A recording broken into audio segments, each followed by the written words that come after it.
আল্লাহ রাব্বুল আলামিন সুন্দর করে বলছেন, قد أفلح من تزكى وذكر اسم ربه فصلى بل تؤثرون الحياة الدنيا والآخرة خير وأبقى إن هذا لفي الصحف الأولى صحف إبراهيم وموسى জোরে বলুন আল্লাহু আকবার, আরো জোরে বলি আল্লাহু আকবার। কোন বান্দা সফল? যে বান্দার মধ্যে তিনটা কাজ থেকে যাবে সেই বান্দা সফল। যে বান্দা নফসের শুদ্ধতা আনতে পেরেছে, এরপরে সে তার রবের নাম ধরে জিকির করতে পেরেছে, আরেকটা হলো যে নামাজটা সুন্দর করে আদায় করতে পেরেছে, সেই বান্দা সফল। জোরে বলি সুবহানাল্লাহ। তাহলে এই আয়াতে, এই সূরার এই কয়েকটা আয়াতে কয়টা কাজে সফলতা বলেন তো?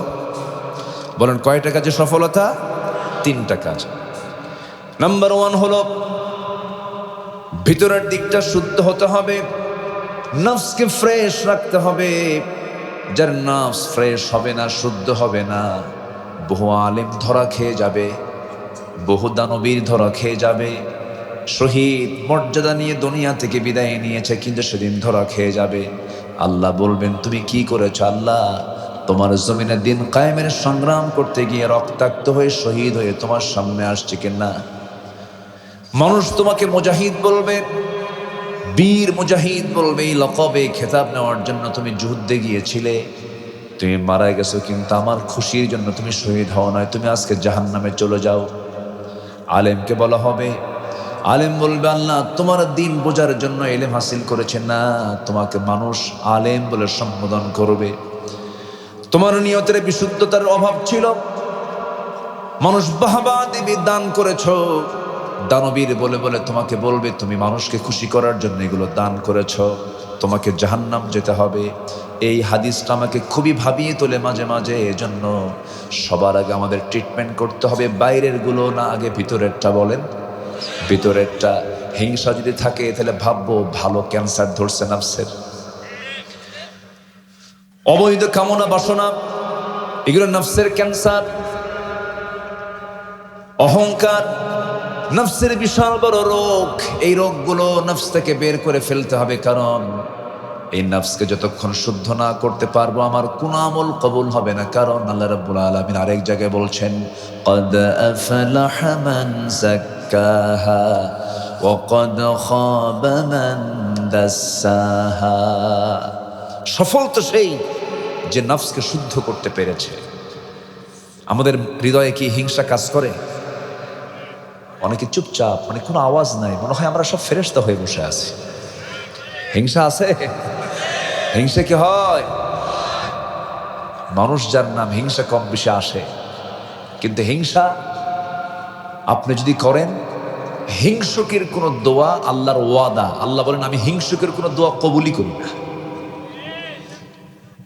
আল্লাহ তাআলা কিছু কিছু বরকতময় রাত দিয়েছেন, কদর দিয়েছেন। লাইলাতুল কদর আছে না? লাইলাতুম মিন নিসফি শাবান ওয়াল ফজর ওয়া লায়ালিন আশর। 10 রাতের কসম খেয়েছেন কে? আল্লাহ তাআলা। এই বরকতময় রাত্রিতে আল্লাহ তাআলা সবাইকে মাফ করেন, কিন্তু হিংসুককে মাফ করেন না। কারণ ওর নফসেরই সমস্যা। কিসের সমস্যা বলেন? নফসের সমস্যা। হিংসুকের দোয়া কবুল হয় না। এরপরে অবৈধ কামনা বাসনা যারা করবে, নিজের বউ থুয়ে আরেক বউ নিয়ে শুয়ে থাকে, ওদের দোয়া কবুল হবে না। এই আস্তে কখনো ঠিক কিনা? আজকে পরকীয়ার পরিমাণ কমছে না বাড়ছে? নিজের বউ ভাল লাগে, নিজের বউর দিকে তাকাই না, খেলে মানুষের বউ দিকে চায় থাকে। এ আছে না? নয় যুবকরা স্মার্টফোন নিয়ন্ত্রিত ব্যবহার করবা। স্মার্টফোন তোমার মুরিদ হবে, তুমি স্মার্টফোনের মুরিদ হইও না। তোমার মুরিদ হবে স্মার্টফোন, তুমি স্মার্টফোনের মুরিদ হইও না। মোবাইল যদি তোমাকে চালায় তুমি শেষ। তুমি যদি চালাতে পারো তাহলে ঠিক আছে। কি কথা কি বোঝা গেল? তাহলে মোবাইল আমি চালাবো না, মোবাইল আমাকে চালাবে। ব্যক্তিকে চালাতে হবে। আমি কোনটা দেখবো আর কোনটা দেখবো না, এটা মাথায় রাখতে হবে। যুবক, তোমার গেমস, ফ্রি ফায়ার, পাবজি, এরপরে ক্যাসিনো, কি ঠিক কিনা, এইগুলোকে নেগেটিভ করো, ক্রস মেরে দাও, নচেত তোমার জীবন ধ্বংসের দিকে চলে যাবে। এগুলো কিসের রোগ? নফসের রোগ। বলো বলো, কিসের রোগ বলো যুবকরা? নফসের রোগ। থামেন না, আমি তো জানি এই এলাকা কেন, এটা জাতীয় সমস্যা। খালি এলাকার দোষটা নিয়ে নিবেন আপনি, এটা জাতীয় সমস্যা এটা। আর কেমনে কব?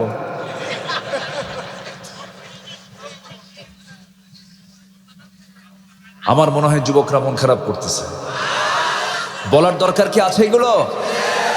আচ্ছা, কি কইল? হ্যাঁ, একটু মারি দেন।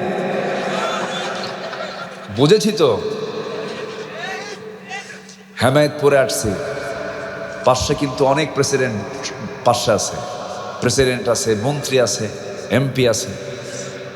আমি মেন্টাল হসপিটালে একবার গেছিলাম, তো ঢুকেই একজন বলে, আমি তো প্রেসিডেন্ট। তুমি কি? আমি তো মন্ত্রী। মানে যত মন্ত্রী প্রেসিডেন্ট সব মেন্টাল হসপিটালে আছে।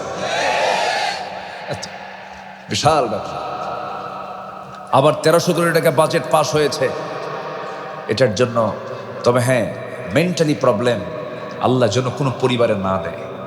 এটা খুব কষ্ট, খুব কষ্ট এটা।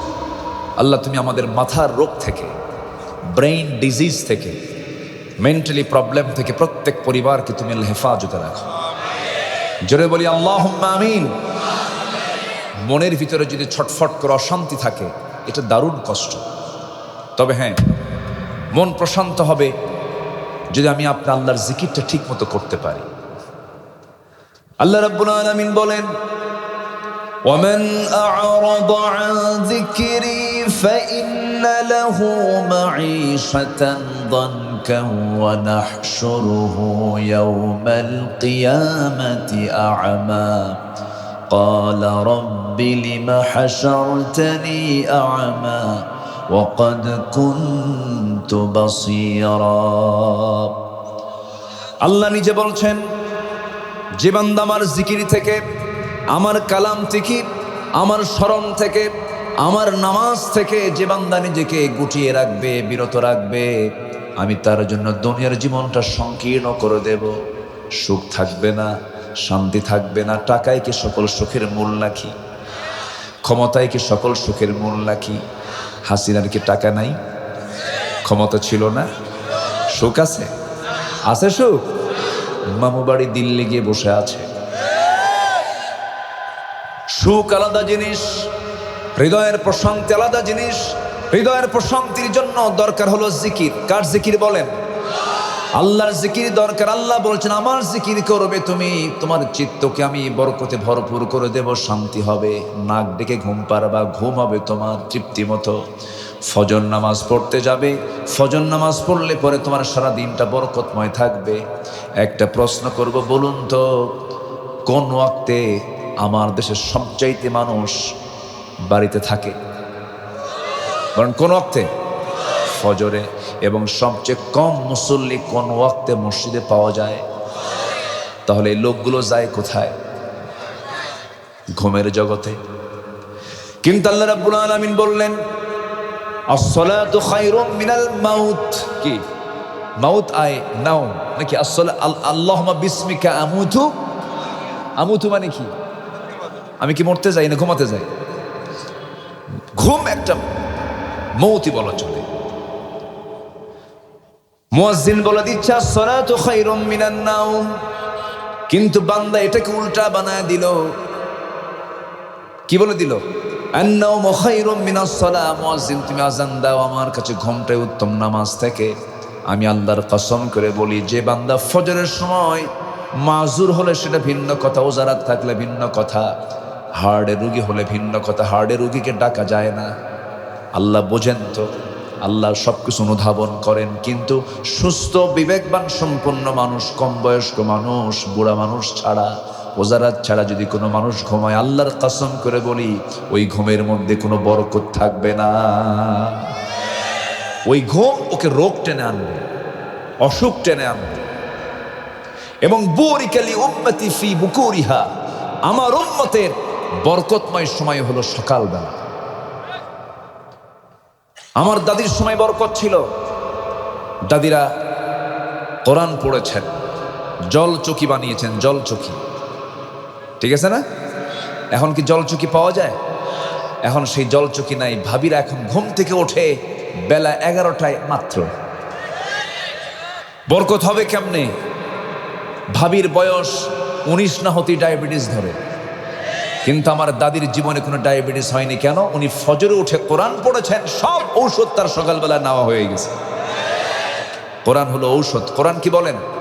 আল্লাহ রাব্বুল আলামিন বলেন, وَنُنَزِّلُ مِنَ الْقُرْآنِ مَا هُوَ شِفَاءٌ وَرَحْمَةٌ। কোরআন আমি নাজিল করেছি বান্দার জন্য রহমত করে, শেফা করে। যদি কোনো বান্দা কোরআন নিয়মিত পড়ে, জটিল জটিল ক্যান্সার থেকে শুরু করে নিয়া এমন কোনো রোগ নেই যে রোগ থেকে আল্লাহ পাক বান্দাকে রেহাই দিবেন না। জোরে কোন সুবহানাল্লাহ। রহমতও দিবেন, আরোগ্যও দিবেন। জোরে বলি আল্লাহু আকবার। তাহলে দিন শুরু হবে ফজর দিয়ে। রাজি আছেন সবাই? এই গ্রামের নামটা কি বলেন? নিয়ামতুল্লাহ। কাম সারছে, বিশাল ব্যাপার তো। ভূমিকম্প হয়েছিল এখানে, তাহলে আবার কেমন হল?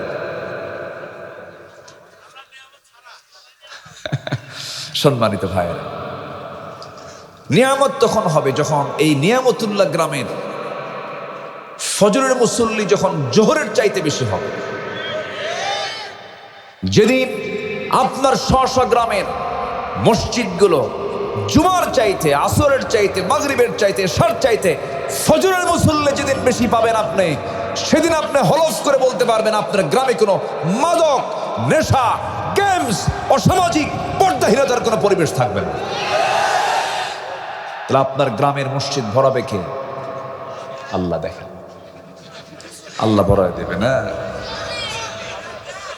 এই দায়িত্ব আমার আপনার আছে না নাই বলেন? দাওয়াতি কাজ করা কি হুজুরদের দায়িত্ব না সবার দায়িত্ব? আমি কব এই দায়িত্ব শুধু আমার না সবার? বাল্লিগু আন্নি ওয়ালাউ আয়া। এবং কোরআনে আল্লাহ পাক বলছেন কার কথা সবচেয়ে সুন্দর, কার কথা সবচেয়ে সুন্দর? কোরআনকে বলুন। কোরআন বলছে, আল্লাহ রাব্বুল আলামিন বলেন, ومن أحسن قولا ممن دعا إلى الله وعمل صالحا وقال إنني من المسلمين। জোরে বলুন আল্লাহু আকবার। তার কথার চাইতে উত্তম কথার কার হতে পারে? যে মানুষ আল্লাহর দিকে ডাকে এবং নিজে ভালো আমল করে, আর সে বুক উঁচু করে পরিচয় দেয় আমি একজন মুসলমান। জোরে কোন সুবহানাল্লাহ। সবাইকে দাওয়াত দিবেন? সবাইকে দাওয়াত দিতে রাজি আছেন? কোন নামাজের দাওয়াত বলেন? ফজর। ফজর যদি শুরু হয় সব হবে। মুনাফিক সব নামাজ পড়তে পারে, ফজর পড়তে পারে না। তাহলে মুনাফিক চেনার উপায় কি বলেন? কোনটা বাদ দেব? তাহলে বলেন গ্রাম জুড়ে এখন ঘন ঘন যত গ্রাম আছে, সব গ্রামে কারা বেশি বসবাস করে? বলেন বলেন। রাগ করতেছেন মনে হয় আপনারা। মানে যে বেটা মুনাফিক কয় গালি দেয়, ও নিজেও মুনাফিক। কিন্তু তুই তো মুনাফিক রে, ও নিজে ফজর পড়ে না। সম্মানিত ভাইয়েরা, আমরা ফজর পড়তে রাজি আছি তো ইনশাআল্লাহ? ফজর হচ্ছে বরকতময় একটা নামাজ। শুধু ফজরের ফরজের 65টা ফজিলত আছে। রাকাআতাই সালাতুল ফজর খায়রুম মিনাদ দুনিয়া ওয়া মা ফিহা। ফজরের 2 রাকাত সুন্নতের দাম দুনিয়া এবং দুনিয়ার মাঝে যা আছে তার চাইতে বেশি দাম। সুন্নতের দাম বুঝি, আর তো ফরজ পড়েই থাকলো। ভাইরে, নামাজ ছাড়বো না আমরা। রাজি আছেন না ইনশাআল্লাহ? জোরে বলি ইনশাআল্লাহ। কোন বান্দা সফল? আল্লাহ পাক বলছেন যার মধ্যে সূরা আ'লার মধ্যে আল্লাহ পাক বলছেন যার মধ্যে 3টা গুণ থাকবে। নফসের শুদ্ধতা। নফসের শুদ্ধতার জন্য 10টা পন্থা নিয়ে আমি আজকে কথা বলতে চাচ্ছি। 10টা পন্থা যদি আমরা অবলম্বন করি, আমাদের জীবনে ট্রিট করি, আমাদের সবার স্ব ব্যক্তিগত জীবনে আমরা যদি এটাকে ট্রিট করি, এটাকে প্রয়োগ করি, তাহলে আমরা আমাদের নফসের যে শুদ্ধতা, নফসের যে প্রবলেমগুলো সলভ হয়ে আমরা শুদ্ধ নফসের অধিকারী হব। জোরে বলি ইনশাআল্লাহ। কয়টা পন্থা বলেন তো? আরো জোরে, কয়টা? 10টা। শুনতে রাজি আছেন তো ইনশাআল্লাহ? আল্লাহ কবুল করুন, জোরে বলি আমিন। ভূমিকম্প হয়েছিল মনে আছে আপনাদের? আচ্ছা, ভূমিকম্পের সময় ঢাকা শহরে, আমি সেদিন ছিলাম না ঢাকায়, আমার ওয়াইফের কাছ থেকে শোনা, আমার ওয়াইফ ছিল, আমার পরিবার ছিল, ঢাকা শহরে শুক্রবার বেলা 10:30টার একটু আগে পড়ে কয়েক সেকেন্ড ভূমিকম্প হয়েছিল, আর্থকোয়াক। সেই ভূমিকম্পে ঢাকা সিটির ম্যাক্সিমাম বাড়ির লোকজন জুতো পায়ে দেওয়ার সময় পায়নি, গায়ে কাপড় চোপড় পরার সময় পায়নি, সব থুইয়া কিসের 10 তলা 20 তলা 30 তলা, কিসের লিফট মিট, কোন দিক থেকে দৌড় মারছে না, রাস্তায় চলে আসছে। কিসের ভয়ে? কিসের ভয়ে? আল্লাহর ভয় না কি করলো? কিসের ভয়? মৃত্যুর ভয় থেকে বাঁচার জন্য। জানের ভয় কি? মৃত্যুর ভয়। কিসের ভয়? যদি মরে যাই। মৃত্যু থেকে বাঁচার জন্য সব নামলো, জুতো পায়ে না খালি পায়ে, কি জামা গায়ে না খালি গায়ে? খালি গায়ে। নারী পুরুষ নাই, সব রাস্তায়। তাহলে কি শুধু ফকির না, বিশাল ফকির, সব নামলো। এই ভূমিকম্প কেন হয়, কি জন্য হয়, এই প্রশ্ন কি আমরা একটু নিজের নফসকে একটু জিজ্ঞাসা করি? ভূমিকম্প কি রহমত? ইদা জুলজিলাতিল আরদু জিলজালাহা। এই যে এখানে মঞ্চটা সাজানো হয়েছে, একজন হাঁটলি নড়ে, এটা নড়তো না। যদি এটার ফাউন্ডেশনটা মজবুত হতো তাহলে আরো লোক চললে এটা নড়তো না। একটা লোক একটু ওঠা বসা করলে এটা দেখি নড়তেছে ভূমিকম্পের মতো, বুঝলেন তো? এটা কেন নড়ে? এটা আন্দোলিত হয় কেন? এটার ফাউন্ডেশনটা মজবুত না। পৃথিবী একটা আল্লাহর পক্ষ থেকে একটা বিছানা, ওয়াল আরদা ফারাশনা, আছে না? আল্লাহ তাআলা এটাকে বিছানা করে দিয়েছেন। সম্মানিত ভাইয়েরা, এটা যেন আন্দোলিত না হয়, এর জন্য মহান রব্বুল আলামিন আবার মাঝে মাঝে পাহাড় দিয়েছেন। কি দিয়েছেন বলেন? পাহাড় দিয়েছেন। এই পাহাড়গুলো কি ছোটখাটো পাহাড় না অনেক বড় পাহাড়? বলেন, ছোটখাটো না অনেক বড়? অনেক বড় পাহাড়। তো এই ভূমিকম্পটা, এটা একটা চলমান প্রক্রিয়া। আমরা হয়তো অনেকেই জানি না, আমরা যে জমিনে পা রেখে চলছি, যে দাপট দেখাচ্ছি, আসলে এই পৃথিবীটা শান্ত না। কিন্তু এর ভিতরে যে কি হয়, এর নিচে অবিরাম এক রহস্যময় টেকটনিক গতির খেলা চলছে। এই টেকটনিক প্লেটগুলো একে অপরের সাথে যখন সংঘর্ষ করে অথবা সরে গিয়ে জমে থাকা শক্তি হঠাৎ মুক্তি পায়, তখন একটা শক্তিশালী শকওয়েভ সৃষ্টি করে পুরো জমিনকে কাঁপিয়ে তোলে। অথচ আল্লাহ তাআলা চাইলে এই প্লেটগুলোর সংঘর্ষটা এক মুহূর্তে অতিরিক্ত তীব্র মাত্রায় এটা চালিয়ে দিয়ে সব কিছু ধ্বংস করে দিতে পারতেন না? পারেন, তার ক্ষমতা আছে, কিন্তু তা করেন না।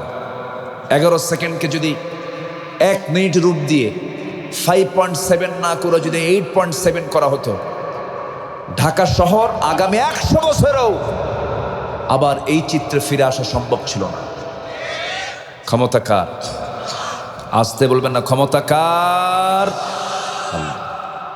যে পর্বতগুলো আমরা দেখি, যে পাহাড়গুলো দেখি, তার 10% শুধু আমরা দেখি উপরের অংশে, আর বাকি 90% আল্লাহ পাক নিচে ভিত করে দিয়েছেন যেন জমিনটা না নড়াচড়া করে। কিন্তু সেই পাহাড়গুলো বানায় দিয়েছেন কে?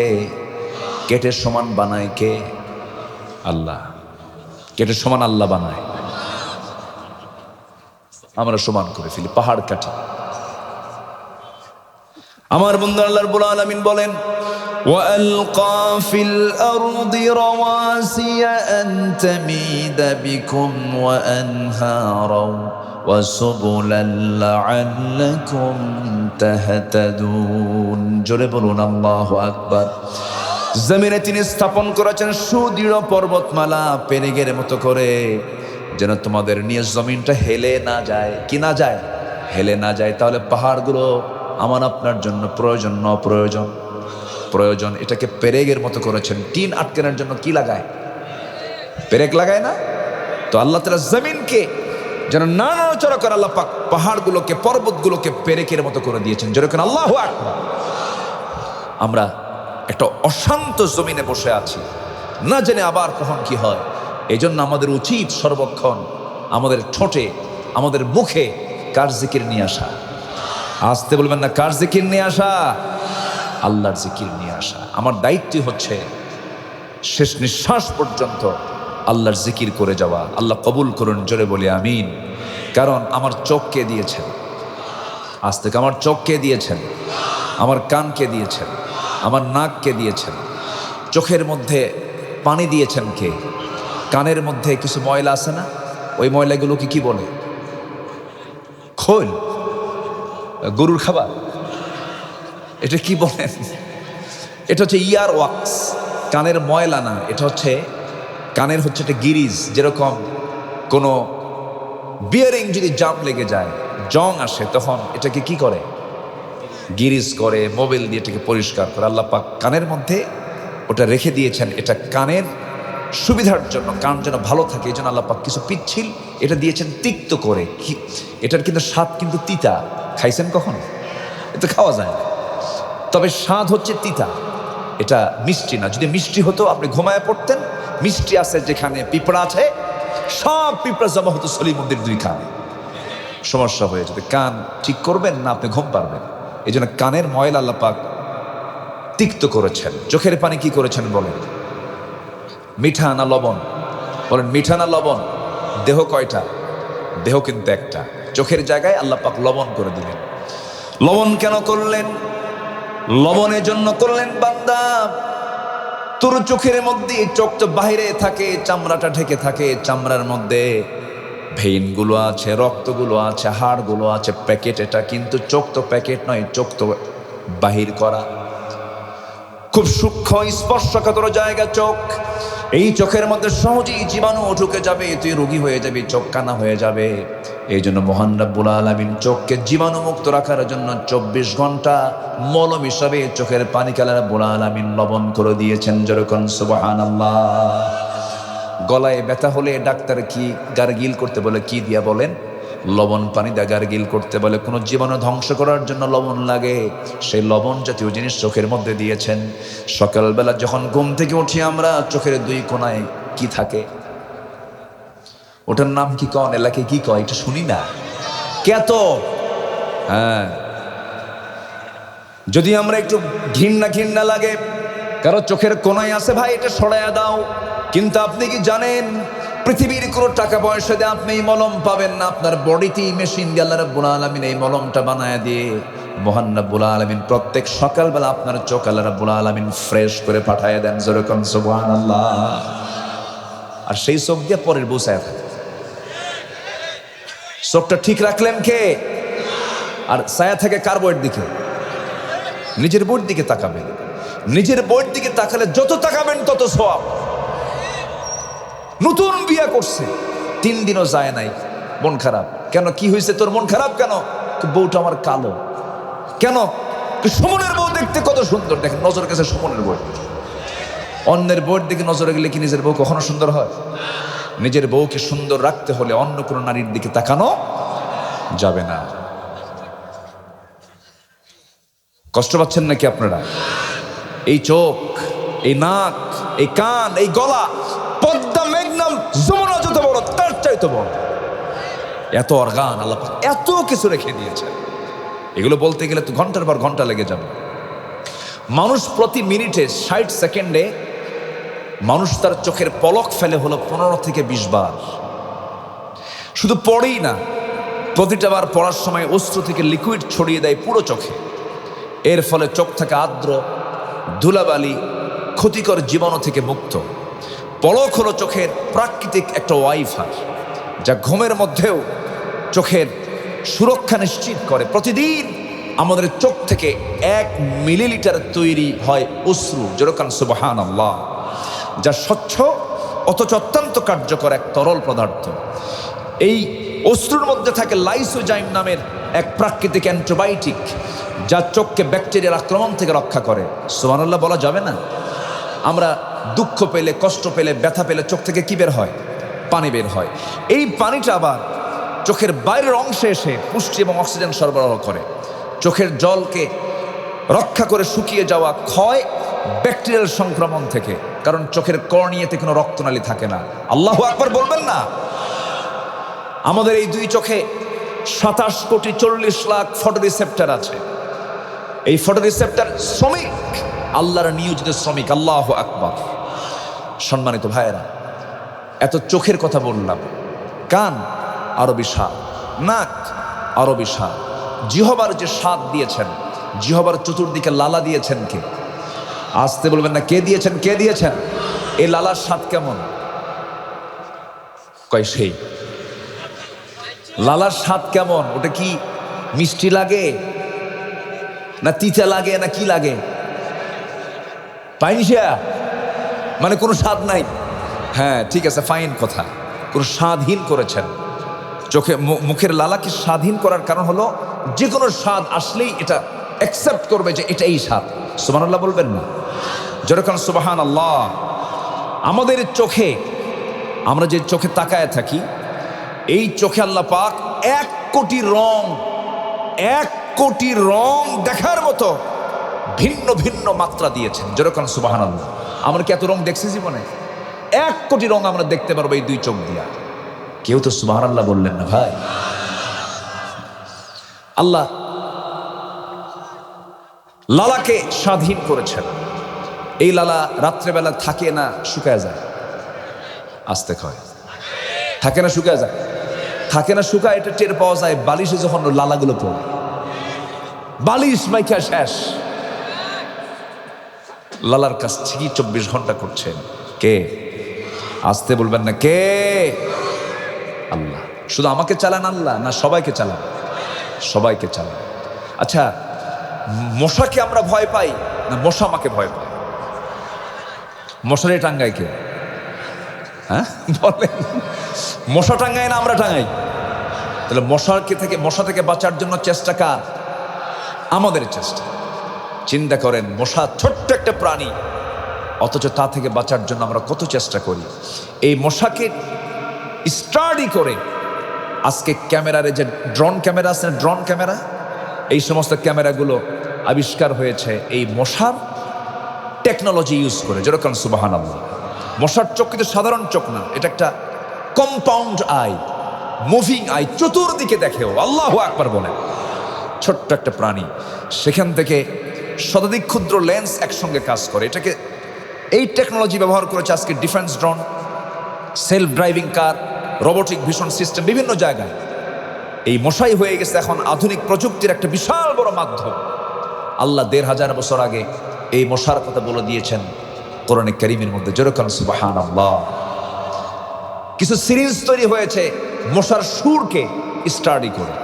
আল্লাহ রাব্বুল আলামিন বলেন, ইন্নাল্লাহা লা ইস্তাহি আন ইয়াদরিবা মাসালাম মা বাউদাতান ফামা ফাওকাহা فأما الذين آمنوا فيعلمون أنه الحق من ربهم وأما الذين كفروا فيقولون ماذا أراد الله بهذا مثلا يضل به كثيرا ويهدي به كثيرا وما يضل به إلا الفاسقين জোরে বলুন আল্লাহু আকবার।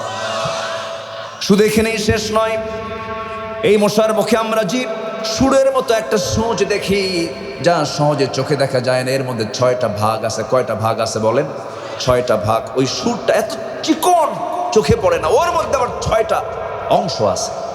প্রথম দুইটা অংশ দিয়ে আমার আপনার যখন চামড়ায় যখন মশাটা পড়ে, এটাকে আগে চামড়াটা আগে ফেড়ে ফেলে, চামড়া ফেলে ফেলার পরে পরের দুটো অংশ দিয়ে সেটাকে কি করে, ব্লাড ভেসেল খুঁজে খুঁজে বের করে। পঞ্চম অংশ দিয়ে সে আস্তে করে কেমিক্যাল নিঃসরণ করে, চতুর্দিকে যেদিক দিয়ে সে রক্ত নেবে চতুর্দিকে সে অ্যানেস্থেসিয়া করে, অজ্ঞান বানায় ফেলে। কারণ অজ্ঞান না বানালে যখন আপনার এর মধ্যে যখন কোনো সুর ঢুকাবে আপনার ব্রেনে গিয়ে এটা হিট করবে, এখানে কি যেন ঢুকলো। কি কথা কি বুঝতেছেন? মশা শেষ হয়ে যাবে। মশা তার লাইফ সিকিউরিটির জন্য পঞ্চম অংশ যখন সে দিয়ে অ্যানেস্থেসিয়া করে যখন অজ্ঞান বানায় দেয়, ওই সুরের ষষ্ঠতম অংশটুকু সর্বশেষ আস্তে করে অপারেশন করে সে ঢুকায় দেয়। বলেন তো এই দেহের মধ্যে থেকে রক্ত বের করা কি সহজ নাকি? আস্তে করে সে রক্তটা বের করে নিয়ে আসলো, আপনি টের পেলেন না, আস্তে করে সে উঠে চলে গেল রক্তগুলো নিয়ে। 20 মিনিট পর আপনি টের পান কেন জ্বলতেছে, কারণ অ্যানেস্থেসিয়ার মেয়াদ শেষ, অজ্ঞানের মেয়াদ শেষ। এরপর আপনার চুলকানি শুরু হয়ে যায়। সুবহানাল্লাহ বলবেন না? যেরকম সুবহানাল্লাহ। এটা বিজ্ঞানীরা রিসার্চ করে একটা সিরিঞ্জ তৈরি করেছে, মস্কিউটো ইন্সপায়ার্ড সিরিঞ্জ, পেইনলেস মাইক্রোনিডলস, একটা সিরিঞ্জ তারা তৈরি করেছে এই মশাকে স্টাডি করে। আল্লাহু আকবার বলবেন না? মশার গায়ে যে মেশিনটা সেট করা আছে, ও যে আওয়াজ করে, ওর আওয়াজ আমরা শুনি না? রাতের বেলা শোনা যায় না? কোথায় সে আওয়াজ করে? সে কানে আসে। আপনি কিন্তু দেখলেন যে নাই মশা, চতুর্দিকে ঘর দেখছেন না, কোথাও মশা নাই, আপনি শুধু শোয়া মাত্রই কানের কাছে এসে, নাকের কাছে এসে সারেগামা পাথা নেই শুরু হয়ে গেছে, ঘুম শেষ। কিন্তু এই যে আওয়াজটা করে, আওয়াজটা কিসের আওয়াজ? ওর কণ্ঠের ভোকাল সাউন্ড নয়, দুই পাখার আওয়াজ। মেশিন এমনভাবে আল্লাহ পাক ওর ছোট্ট দেহের মধ্যে সেট করেছেন, প্রতি সেকেন্ডে মশা তার পাখা ঝাপটান, মানে প্রতি সেকেন্ডে 400 থেকে 500 বার। আজ পর্যন্ত এমন কোন মেশিন আবিষ্কার হয় নাই যা মশার গায়ে আল্লাহ পাক সেট করে দিয়েছে। কেউ তো সুবহানাল্লাহ বললেন না ভাই? ফাআম্মাল্লাযীনা আমানু ফা'লামুনা আন্নাহুল হাক্কু মির রাব্বিহিম। আল্লাহু আকবার বলেন। আল্লাহর মিসাল। রাগ করতেছেন মনে হয় আমার কথাই নাকি? এগুলো কথাগুলি কি শোনার দরকার আছে ভাই? আছে। আরেকটা পাখি আছে, আরেকটা প্রাণী আছে, মৌমাছি। চেনেন তো? কোরআনে একটা সূরা আছে, সূরাতুন নাহাল। নাহাল মানে কি? মৌমাছি। আল্লাহ পাক কোরআনে বলেছেন যে এগুলো কথাগুলো কি শোনার দরকার আছে না? হাসিনা তো দেশে নাই, ওইদিকে আর কি কবে না? আমরা সামনের দেশ দেখতে চাই সন্ত্রাস মুক্ত, চাঁদাবাজ মুক্ত, কোরআন সুন্নাহর আলোকে আমরা দেশ গড়তে চাই। সব দেখা শেষ করেছি, এবার আমরা কোরআন দিয়ে দেশের শাসন দেখতে চাই। এবার দেখতে চাই নামাজের সরকার। রাজি আছেন কারা কারা? হাত উঁচু করে দেখান মুসলমান।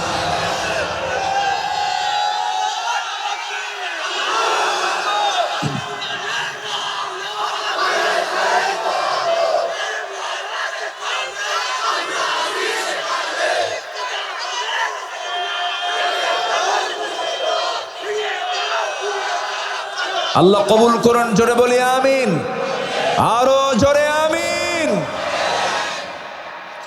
বহু জুলুম করেছে ওরা। এই পাবনা সদরের মাওলানা আব্দুস সুবহান সাহেবকে তিলে তিলে জেলখানায় রেখে তারা হত্যা করেছে। শহীদ নিজামীকে ফাঁসির মঞ্চে ঝুলিয়ে তাকে হত্যা করা হয়েছে। এগুলো সব রাষ্ট্রীয় কিলিং। প্রতিটি হত্যার বিচার বাংলার জমিনে হওয়া দরকার। আল্লামা সাঈদীকে পরিকল্পিত নাটক সাজিয়ে দিল্লির প্রেসক্রিপশনে শহীদ করা হয়েছে। প্রতিটা হত্যার বিচার বাংলার জমিনে হওয়ার দরকার আছে না নাই? আসতে বলবেন না, আছে না নাই? আল্লাহ কবুল করুন, জোরে বলি আমিন, আরো জোরে আমিন। কিন্তু জাতিগতভাবে আমরা ভালো হব বাহিরের দিকে আগে না ভিতরের দিকটা আগে? ভিতরটা ভালো হবে। 10টা পন্থা। কয়টা পন্থা বলেন তো? একটা ওকে কইছি। নুরু ওয়াজ কি শেষ না শুরু? হ্যাঁ, বসেন, একটা উঠবেন না কেউ, সবাই বসেন। রাজি আছেন তো ইনশাআল্লাহ?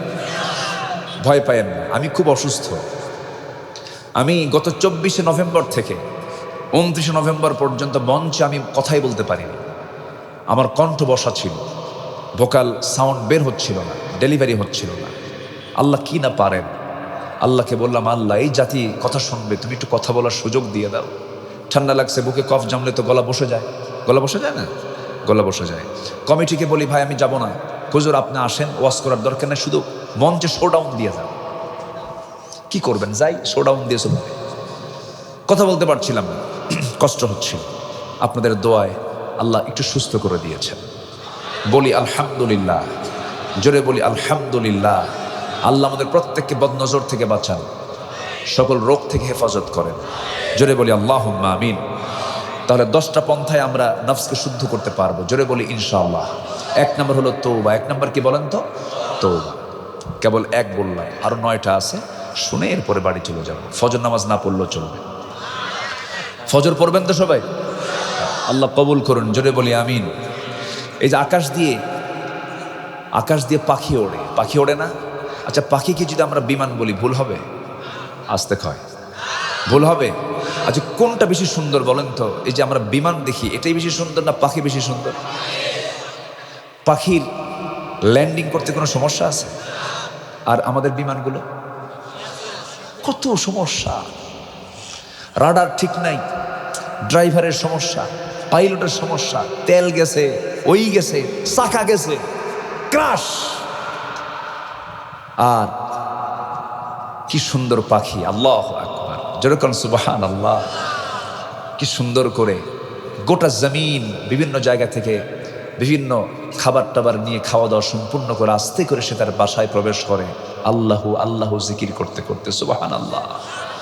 আল্লাহ রাব্বুল আলামিন বলেন, কি সুন্দর করে বলছেন পাখিদের জিকির কেমন করে করে।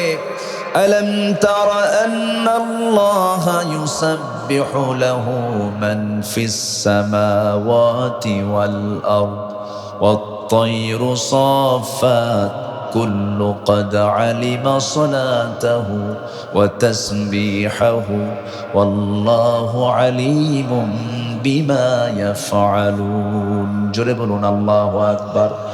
সূরা নূর আয়াত নম্বর 41। প্রত্যেকটা প্রাণী পাখিগুলো আল্লাহর জিকির করছে, কিন্তু তোমরা তা বুঝো না। ওয়ালাকিন লা তাফকাহুনা তাসবিহাহুম। প্রত্যেকটা প্রাণী আল্লাহর জিকির করলেও বান্দার মধ্যে ভেজাল আছে না নাই? বান্দা জিকির করে না, বান্দা এমন জিকির করে। সেদিন কে জানে কইছে, আবুল সরকার, কুল আউযু বিরাব্বিন নাস মালিকিন নাস ইলাহিন নাস। আল্লাহ কোরআন শরীফে কয়েকবার নাচতে কইছে, তোরাও নাচ। এই সমস্ত লোকদের কি করা দরকার জানেন? আম গাছের সঙ্গে বাইন্দা পেটা দরকার, ঠিক কিনা? পাগল এগুলো, গাঁজা খায়। কি খায়? গাঁজা খায়। গাঁজা নাকি বেহেশতের গাছ, বুঝলেন? এগুলো বদমাইশ, এদের নামাজ নাই, কালাম নাই, পর্দাও নাই। এরা বলেছে, এরকমও কথা এরা বলে যে খাস সম্পত্তি যেমন সবার অধিকার থাকে, তেমনি নারীদের নাভির নিচের অংশ হলো খাস সম্পত্তি। কত বড় নোংরা কথা! এদেরকে জুতা বেটা নয়, জিব্বা টেনে ছেড়া দরকারে দেয়। বদমাইশ এগুলো। পর্দা নাই তো, নামাজ নাই, কালাম নাই, পর্দা নাই, কিচ্ছু নাই, এগুলো সব বদমাইশ। ভান ধরে থাকে, বুঝলেন? মোষগুলো দেখছেন কিছু? সে মোষগুলোকে আর দাড়িগুলো কি কোনোদিন তেলও দেয় না, ওর মধ্যে চিরুনিও লাগায় না। ভাব বোঝায় যে আমি এখন পাগল, আমি আল্লাহর পাগল। পাগল আল্লাহর পাগল কখনো অসামাজিক ব্যক্তিত্বহীন হবে না। তার ব্যক্তিত্ব থাকবে, তার গায়ে সুগন্ধি থাকবে, সে পরিচ্ছন্ন থাকবে। এগুলো বদমাইশ, এগুলো শয়তান, এগুলোর ধারে পাশে যাওয়া যাবে না, ঠিক কিনা? বদমাইশ এগুলোর কাছে যাবেন না। খুব দুষ্ট, এদের শরীয়ত নাই। ওরা নাকি মারিফত নিয়ে বসে থাকে। হ্যাঁ, ওরা কিনে থাকে, মারিফত নিয়ে থাকে। সম্মানিত ভাইয়েরা, আল্লাহকে নিয়ে গালিগালাজ করেছে, অনেক কিছু বলেছে। বাউল না, বাউল কিসের না? ফাউল। বাউল মানে হলো পেশাব, আরবিতে বাউল মানে হলো কি? পেশাব। বদমাইশ এগুলো। উলাইকা কাল আনআম। আমরা বাংলাদেশে এমন একটা আইন দেখতে চাই, আল্লাহকে নিয়ে, রাসূলকে নিয়ে, কোরআনকে নিয়ে যদি কেউ কটূক্তি করে, ফাঁসির মঞ্চে ঝুলিয়ে মারা দরকার। এদের এমন আইন দরকার আছে না নাই? তখন আর কেউ ফাউল করবে না। আইন নাই তো, যা মুখে আসে তাই করে। সম্মানিত ভাই, কষ্ট দিচ্ছে আপনাদের। তো সুন্দর দেখতে কোনটা বলেন? বিমান সুন্দর না পাখি সুন্দর? আল্লাহু আকবার। পাখি কত সুন্দর, এটা পাখির দিকে তাকালে আল্লাহ কত মেশিন দিয়েছেন। বাবুই পাখি চিনেন? যে পাখি তাল গাছে বাসা বাঁধে, ওটা কোন পাখি? বাবুই পাখি না চড়ুই পাখি? বাবুই পাখি। কি সুন্দর করে বাসা বাঁধে। ওর মাথা কয় কেজি ওজন? মাথার ওজন কয় কেজি? মাথার ওজন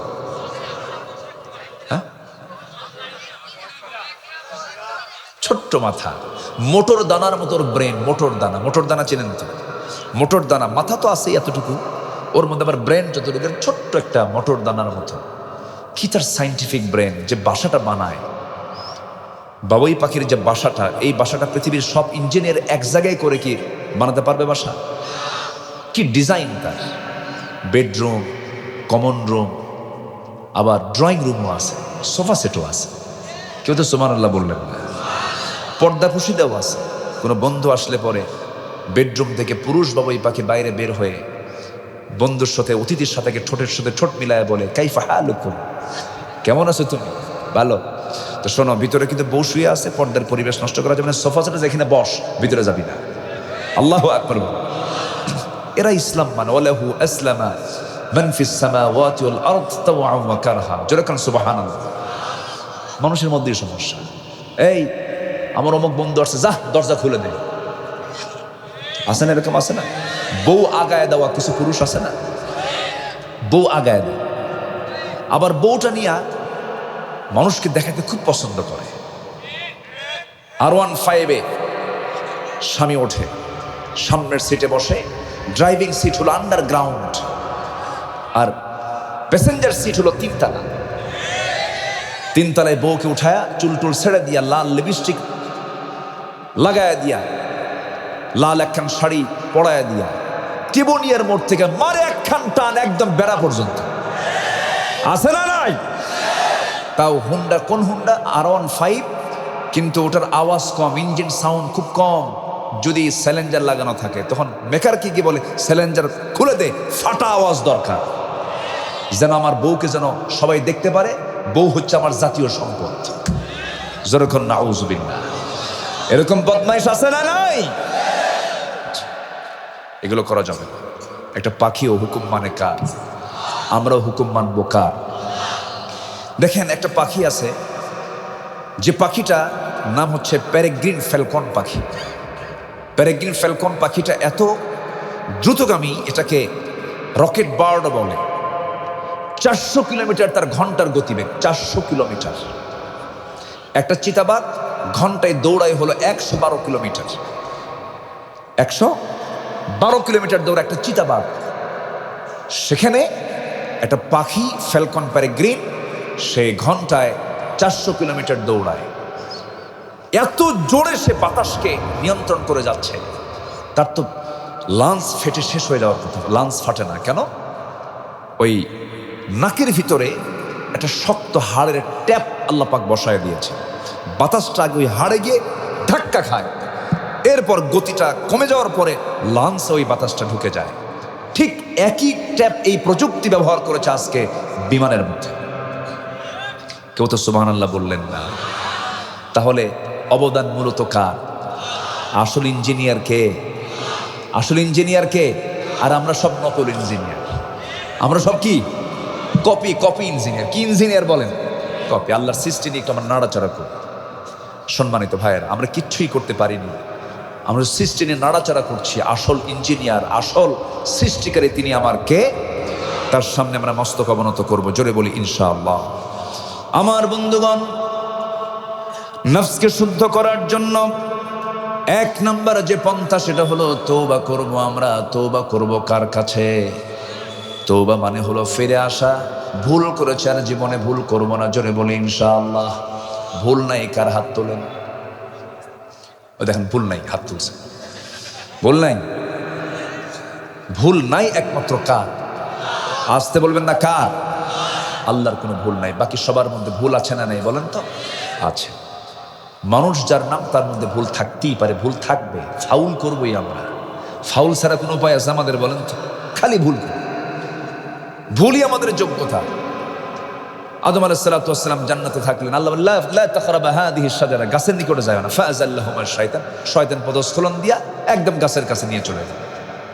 আর থাকতে পারলেন না, দুনিয়াতে তিনি চলে আসলেন। ওই যে আমরা দুনিয়া আসলাম, আমরা আছি এখন, আমরা আল্লাহর গোলামি করে আবার কোথায় কোথায় যাব বলেন? জান্নাতে যেতে রাজি আছেন তো? বাপের ভিটা কোথায়? পাবনা। বলেন বাপ, আসল বাপের ভিটা কোথায় বলেন?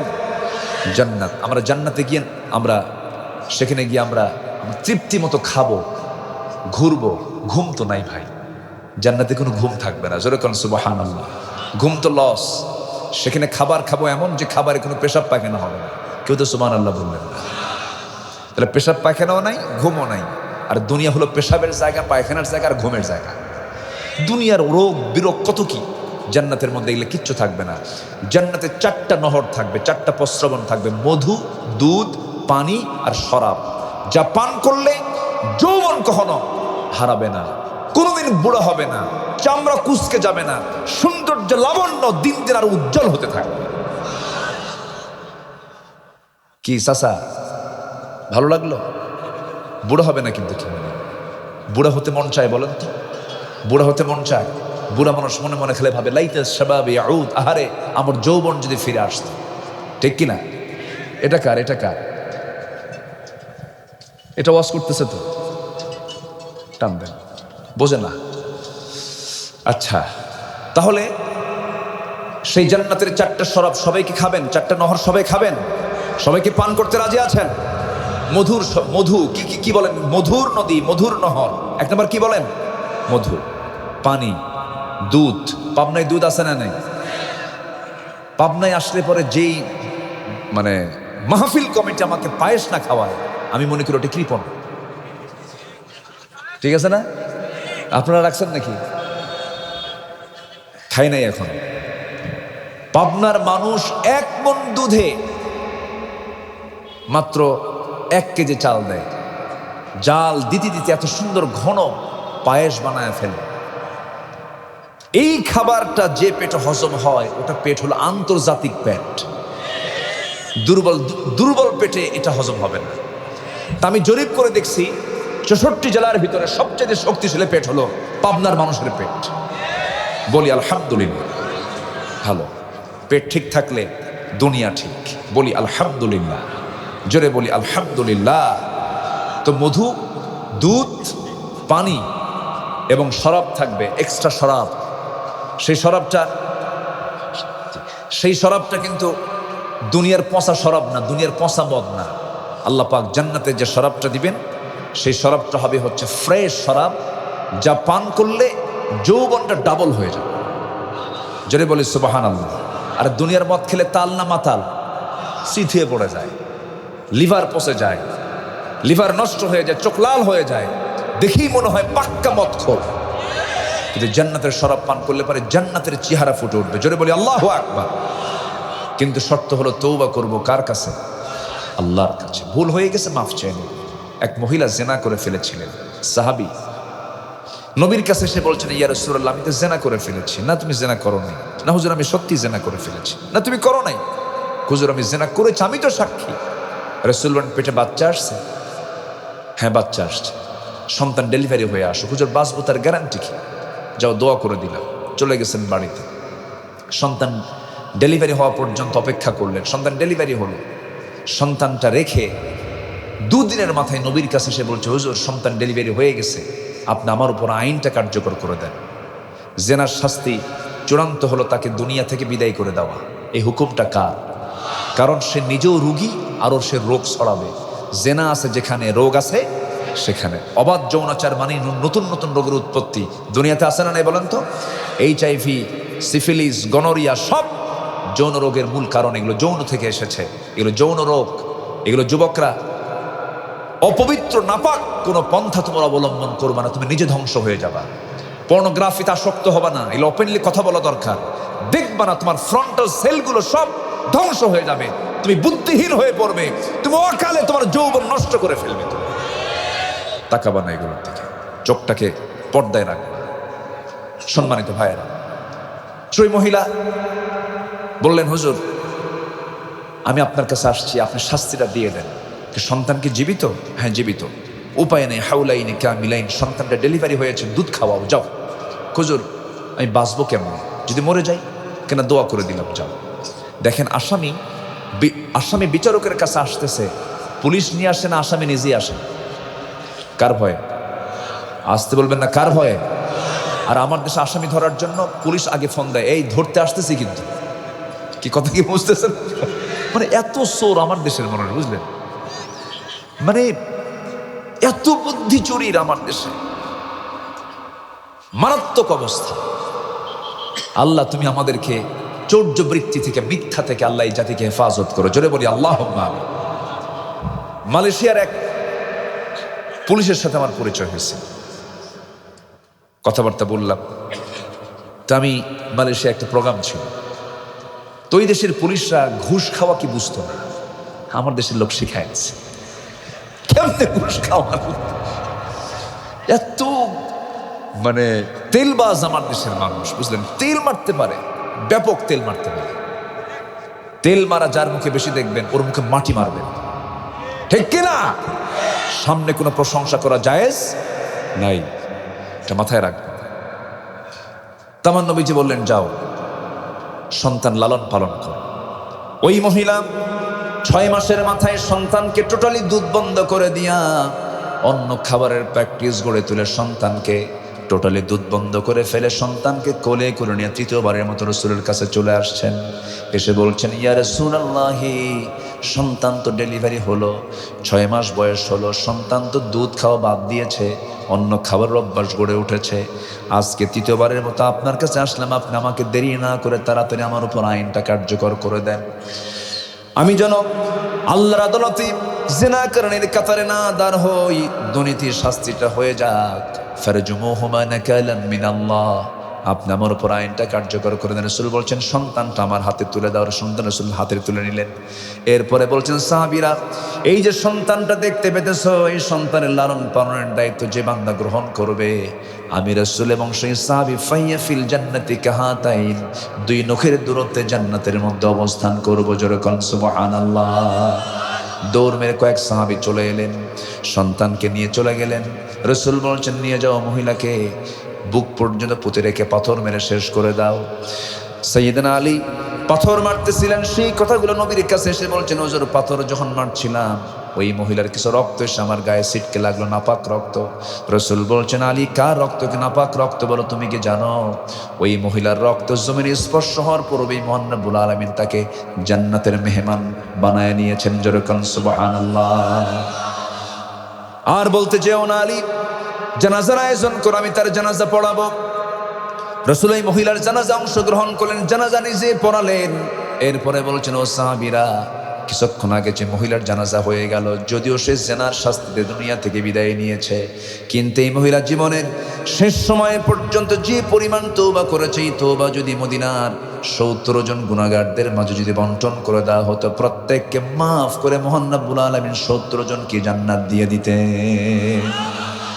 মাফ হয়ে গেছে, এই মর্যাদা পেয়েছেন তওবার কারণে। কিসের কারণে বলেন? তওবা ভুল হয়ে গেছে, তওবা করব কার কাছে? মাফ করবেন কে? তওবা করব আমরা, মাফ করে দিবেন আল্লাহ। নাম্বার 2 হলো সালাতের প্রতি যত্নবান হব আমরা। সালাতকে আমরা সবার আগে নেব, কাজ আগে না নামাজ আগে? কাজ আগে না নামাজ আগে? নাম্বার 3 হলো সিয়াম সাধনা করব, শুধু রমজান মাস না, সারা বছর। সারা বছরের সোমবার, বৃহস্পতিবার, আরবি মাসের 13, 14, 15 তারিখ মাঝে মাঝে আমরা রোজা রাখার প্র্যাকটিস করবো। বিশেষ করে যুবকরা রোজা রাখবা মাঝে মাঝে, দেহ ঠিক থাকবে, মন ঠিক থাকবে। ফিতনার দুনিয়ারে যুবক, এই দুনিয়ার ফিতনা বড় ফিতনা তোমার জন্য। এখন ইউরোপ আমেরিকার মূল টার্গেট হলো বেগানা নারীগুলোকে উলঙ্গ করে তোমার সামনে দিয়ে তোমার চরিত্র খনন করে ফেলা। সময় হয়ে গেলে, উপযুক্ত মনে হলে তুমি তোমার নিজেকে প্রস্তুত করে নিবা, আব্বা আম্মাকে পরামর্শ করবা, খোলাখুলি বলে ফেলবা, আব্বা যৌবন তো আছে, বিয়ে শাদী করা দরকার। কিচ্ছু কয় না, এই ঠিক কিনা? বুড়া চাচাও কয় ঠিক। জি, বিয়ে শাদী করতে হবে। যে যুবক বিয়ের আগ্রহ নাই, ভাবতে হবে ও বাইপাস মারে।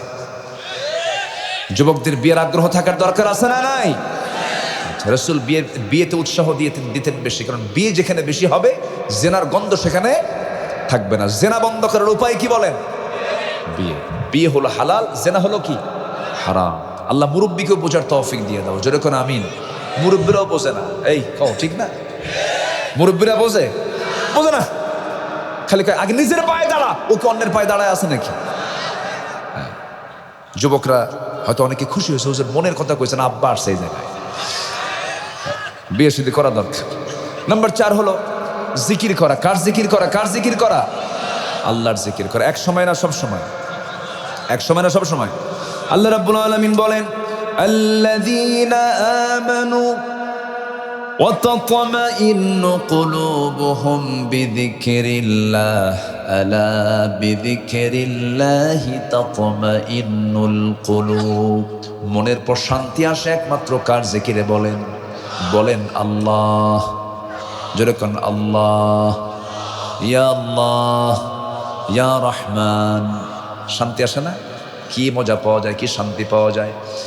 নাম্বার 5 হলো কোরআনের সাথে সম্পর্ক বৃদ্ধি করা। কোরআনের সঙ্গে সম্পর্ক যারা বৃদ্ধি করবে, শয়তান তাদেরকে সবেরে নিতে পারবে না, ঈমান নিয়ে যেতে পারবে না। এই জন্য আমাদের ঈমান, শয়তান থেকে রক্ষা পাওয়ার জন্য আমাদের সর্বক্ষণ রাখতে হবে। সাথে কি রাখতে হবে বলেন? কোরআনকে রাখতে হবে, তেলাওয়াতে রাখবো, কাজে রাখবো, আমলে রাখবো। জোরে বলি ইনশাআল্লাহ। নাম্বার 6 হলো সেজদায় বেশি বেশি কাঁদবো আমরা। আল্লাহ রাব্বুল আলামিন বলেন, ইয়াখিরুনা লিল আযকানি ওয়া ইয়াবকুন ওয়া ইয়াজিদুহুম খুশুআ। জোরে বলুন আল্লাহু আকবার। নাম্বার 7 হলো হালাল রিজিক উপার্জন করা। হালাল খাবার খাবেন, দেখবেন তৃপ্তি মতো খেতে পারবেন। কিন্তু হারাম খাবার খাবেন, তৃপ্তি পাবেন না। হালাল খাবারের মজা দিয়েছেন কে? ইয়া আইয়ুহার রাসূল কুলু মিনাত তাইয়্যিবাতি ওয়া'মালু সালিহান ইন্নী বিমা তা'মালুনা আলীম। জোরে বলুন আল্লাহু আকবার। নাম্বার 8 হলো মিথ্যাচার এবং গীবত বর্জন করলে পরে আমরা আত্মশুদ্ধি অবলম্বন করতে পারবো। ওয়ালা তাজাসসু ওয়ালা ইয়াগতাব বা'দুকুম বা'দা। নাম্বার 9 হলো অহংকার এবং আত্মগরিমা বর্জন করতে হবে। এই যে বিগত 16 বছর যে ফ্যাসিস্ট সরকার ছিল, এদের সবচেয়ে বড় দোষ যেটা আমার চোখে ধরা পড়েছে, সেটা হলো ওরা বড় অহংকারী হয়ে গিয়েছিল। ঠেকায় কে? অদম্য। আমাদের ধরবে কে? কি ঠিক কিনা? ঠিক কিনা? ঠিক কিনা? এই পাবনা সদরের এমপি, সাবেক এমপি, আমি বললাম ভাই দইবাজারের মাহফিল, আমি তো কথা বলেছি, আমি কি অপরাধ করলাম যে আমার নামে মামলা করা হলো? আমি ফোন দিয়েছিলাম। তো উনি বলেন, আপনি সব জায়গায় যাবেন না, কি করবেন তা যে পাবনায় ঢুকতে পারবেন না। এই জাতীয় কথা যখন আমার কানে আসলো, বললাম অহংকার চূর্ণ করে দিবেন একদিন আল্লাহ তাআলা। আছে দেশে, আছে আছে দেশে, আছে। টুডে এন্ড টুমরো আমার বিশ্বাস, এই জমিনের শহীদের রক্ত ঝরেছে, আল্লাহর দিন কায়েম হবে। জোরে বলে ইনশাআল্লাহ। কোন নাস্তিকদের জমিন, এই জমিনে তাদের স্থান হবে না। জোরে বলে ইনশাআল্লাহ। নাস্তিকদের জন্য এই পথ, এই জনপথ ওদের জন্য কখনো সুখকর হবে না, ওরা টিকতে পারবে না। জোরে বলে ইনশাআল্লাহ। নাম্বার 10 হলো তাকওয়া অর্জন করা। আমরা আল্লাহকে ভয় করব, এক জায়গায় না সব জায়গায়, এক জায়গায় না সব জায়গায়।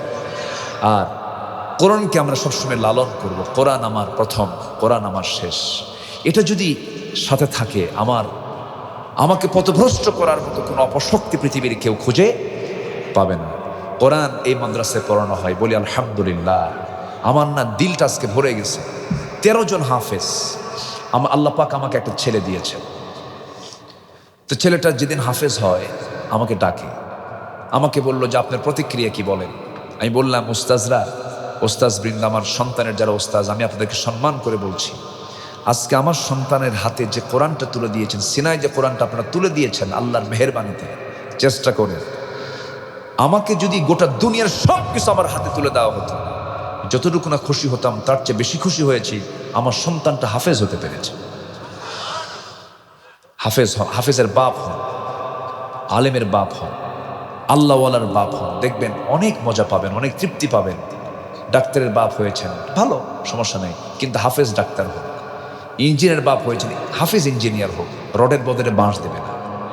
ঠিক কিনা বলেন? আমরা জাতি করতে চাই আল্লাহওয়ালা, জোরে বলি ইনশাআল্লাহ। শিক্ষার সমস্ত কারিকুলামকে আমরা ঢেলে সাজাতে চাই ইসলাম দিয়ে, জোরে বলি ইনশাআল্লাহ। একটা জাতি যেন ইসলাম বুঝে সেই জাতীয় সিলেবাস আমাদের প্রণয়ন করা দরকার। আল্লাহ সকল কিছুতে ইসলাম আল্লাহ যেন এই জমিনের জন্য কবুল করে নেন, জোরে বলি আল্লাহুম্মা আমিন। আল্লাহ মাদ্রাসাকে কবুল করুন, জোরে বলি আল্লাহুম্মা আমিন।